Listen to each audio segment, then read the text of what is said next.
We're back, guys, and it certainly wasn't long because, as several of you will know, the longer that you linger within the outskirts of all time and space, the more prominent the calling comes when you slip back and forth between the Dreamlands. Oh wait, I mean, that's how it goes for everyone, right? The point is, it's been a long time coming for us to traverse the infinite landscapes of the Cthulhu Mythos, and merely one part of this series simply won't suffice. Lovecraft and many of his contemporaries fleshed out an entire cosmos of cosmic horror for us to painstakingly stumble through, so I guess we better get back to it. Hello horror fans, what's going on? And once again, welcome back to the Scariest channel on YouTube. Top 5 scary videos. As per usual, I'll be your horror host, Jack Finch. As today, we curiously take a look at the top 5 scariest places in Lovecraftian fiction.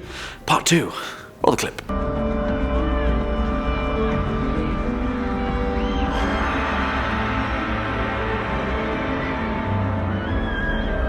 For the curious amongst you, that clip was from Clive Barker's awesome 1990 monster spectacular Nightbreed, which depicts that very strange place at the bottom of a graveyard, Midian. Of course, it's true, God's an astronaut, Oz is over the rainbow, and Midian is where the monsters live. And believe it or not, Midian is technically considered to be a place in the Cthulhu Mythos, given the fact that it's widely considered to be smack bang right there in the Dreamlands, the home of the ghouls. Or well, maybe Clive Barker just had a thing for Lovecraft. But yeah, there we have it, guys, today's most honourable of honourable mentions. Let's begin, shall we? Kicking off at number 5, the Severn Valley. And believe it or not, this one hits a little close to home for me, given the fact that, well, the River Severn is very much a real river in England, and I grew up not so far from the actual Severn Valley.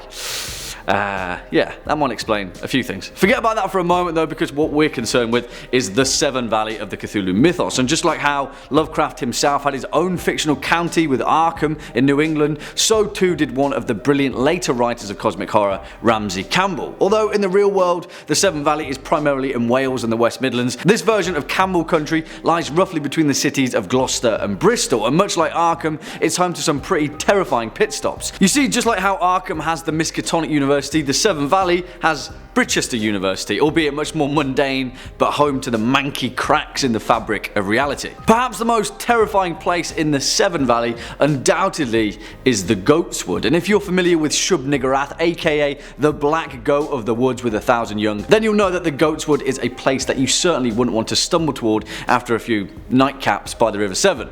First described in the Moon Lens, the Goat's Wood at first glance is merely an isolated town in the middle of a dense forest, close set, dull red roofs, narrow streets, encircling forests that all seem somehow furtive, as if they're hiding something that just shouldn't be. And that's before you'd meet the residents of the town though, the locals of the Goat's Wood, described by Campbell as being revoltingly goat-like, resembling a medieval woodcut of a satyr clad in grotesquely voluminous garments, endlessly worshipping their perverse fertility deity, the All-Mother, the Black Goat of the Woods. Yeah, I wouldn't recommend it for a day trip, really. Swinging in at number 4, the Nameless City. And despite being pretty damn vague, the Nameless City is actually one of the most fully formed locations in the Lovecraft mythos. Go figure, right? Because once again, ambiguity reigns supreme. First appearing in Lovecraft's 1921 short story of the same name, the Nameless City is an ancient ruin roughly located somewhere in the vast expansive deserts of the Arabian Peninsula. Its origin is mired in ancient mystery, but it is certainly older than any human civilization. In ancient times, it was said that the Nameless City was built and inhabited by an unnamed race of reptiles with a body roughly shaped like a hybrid between a crocodile and a seal, with a strange head common to neither and a set of bizarre horns atop an alligator-like jaw. Yeah, sounds pretty gross, right? Well, even stranger still, these creatures moved by crawling on their bellies, and so the architecture of the Nameless City are endless rows of incredibly low ceilings. Now, how would a race of belly-crawling crocodiles build the capital city of an ancient civilization? Yeah, welcome to cosmic horror. As is explained in the Necronomicon by the notorious mad poet Abdul al-Hazred, the Nameless City is the place that he dreamt of on the night before he sang his unexplained couplet. That is not dead which can eternal lie, and with strange eons even death may die. You see, part of this terrifying intrigue to the Nameless City is the concept of a long-lost alien race far more powerful and far more intelligent than mankind ever could be. The theme itself would go on to inspire countless cosmic horror and sci-fi authors who took the concept of an impossible antiquity and left it for bewildered human explorers to discover. The Nameless City in many ways exemplifies the entire point of cosmic horror, the evidence of something far, far more powerful than our civilization could ever be, even if it is a set of ancient ruins buried deep in the middle of a forgotten desert. Next up at number 3, Unknown Kadath. And yeah, of course, and while with this entry I am pretty much including the whole of the Dreamlands as detailed in Lovecraft's 1927 novel The Dream Quest of Unknown Kadath, the final destination of the whole horrifying tour is the ancient city of Kadath, home of the dream gods of the mortal plane, the Great Ones. You see, as Randolph Carter himself found out throughout Lovecraft's novel, the precise location of the city that he dreamt of, Kadath, is entirely uncertain in the universe, and there is a dense confusion as to whether it exists in the dream world of the Dreamlands or indeed in the waking world, or even further still, in a bizarre mixture of both. You see, in our previous video we spoke about the strange interspatial properties of many Lovecraftian locations, particularly with the incomprehensible plateau of Leng. It is also strongly suggested throughout many other examples of Lovecraft's fiction that Kadath is actually located beyond the Antarctic plateau that appears in At the Mountains of Madness. And yeah, whilst many people called for that location to appear on this list, it has already, twice. Plateau of Leng, Kadath, it's bigger on the inside than it is on the outside. It's anyone's guess, really. The thing is though, despite the eternal uncertainty as to where this ancient city actually is, with its bizarre massive pillars of stone, it is discovered by Randolph Carter at the end of the novel. After his trek into the cold wastes and his passing through the ancient ruins of Sarkomand, Carter ultimately ends his journey at Kadath and the abode of the gods. And guess what? He finds it empty, nothing, barren, desolate, abandoned, not the city that he dreamt of as a child, just a husk of nothingness. But then a strange pharaoh-like man appears from the distance, leading a massive procession of the inhabitants of the Dreamlands. And guess what? It's Nyarlathotep. And what does he do to Randolph Carter? After all of that, he tells him a lie, slaps him on a massive bird and sends him flying through time and space toward the court of Azeroth. Now, I'm not sure about you, but Lovecraft didn't have a very optimistic outlook on impossible dreams. It's sad, really. Coming in at number 2, Nakai. And this may well be one of my favourite places in the whole of Lovecraftian fiction, mainly because it's perhaps the most metal place in the whole of the ancient cavernous city of Yoth, which we'll maybe touch on in a later video, but yeah.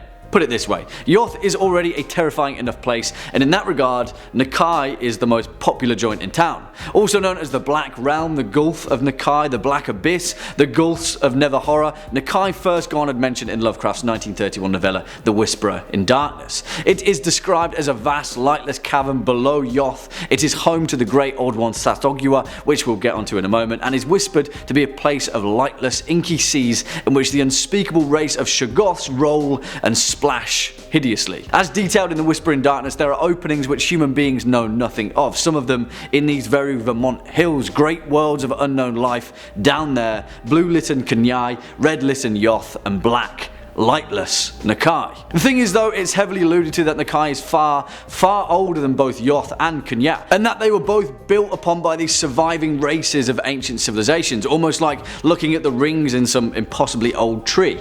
It is said that Nakai was discovered in turn after eons by each extinct civilization, and because of that, Nakai is right at the bottom of them all. And perhaps the reason for that is that the Great Old One himself, Sasogua, has made this place his home for all eternity. The amorphous toad-like god creature first mentioned in the Narcotic manuscripts and the Necronomicon. It is said that in the centre of Nakai there is a squat plain temple of black basalt blocks without a single carving and containing only a vacant onyx pedestal. It was built to house a very terrible black toad idol, that of the toad which had always been there at the bottom of the endless depths of the Black Realm. Just a temple of darkness and the toad. And finally, coming in at number 1 spot, Azeroth's core.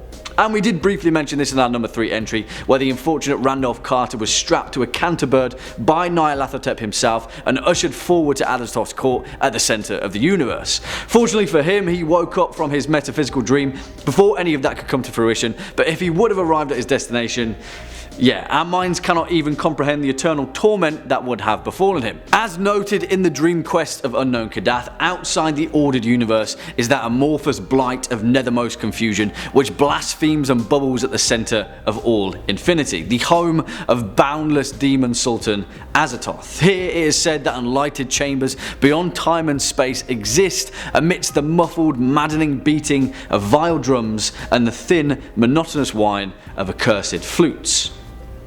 Yeah, it's always flutes, right? What is it with cosmic horror and flutes?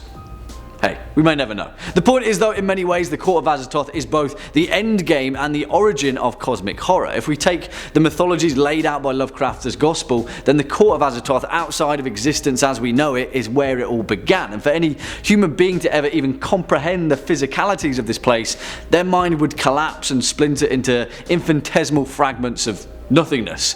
You see, there can be no definite description of the blind idiot god himself, because every glimpsed vision of him is perceived differently and his existence is constantly shifting and changing. However, in the Cthulhu Mythos there is some evidence that the physical manifestation of Azeroth and his court is directly in the centre of our galaxy, a place otherwise known as Sagittarius A star, the supermassive black hole at the centre of the Milky Way. And yeah, fiction aside, there is a supermassive black hole at the centre of the Milky Way, known as Sagittarius A star. Is it Azeroth's core? I'm saying nothing. Well, there we have it, folks, our list for the top 5 scariest places in Lovecraftian fiction, part 2. What do you guys think? Feel good to stretch our legs through the landscape of cosmic horror? Then let us know your thoughts down in the comment section below, as well as any choice picks of your own. Before we depart from today's video though, why don't we first take a quick look at some of your more creative comments from over the past few days. First up, NC2 says, when will this man learn to speak English? Hey, come on buddy, I'm trying my hardest here. It is a difficult language after all. And finally, Steampunk Pixie says, I think you are doing a great job. Do not let the grammar police get to you, Jack. And you know what? Thank you very much, Steampunk Pixie, and thank you to everyone who has a kind retort to add. But I do have to clear it up. When I pick comments like that, I'm just having a bit of fun. If you can't laugh at yourself, what can you laugh at? And I laugh at myself quite often, so yeah. On that note, unfortunately that's all we've got time for in today's video. Just stick around all the way until the end. If you were a fan of this video, or just top 5 scary videos in general, then please be a dear and hit that thumbs up button, as well as that subscribe bell, and I'll be seeing you in the next one. As per usual, I've been your horror host Jack Finch. You've been watching top 5 scary videos, and until next time, you take it easy.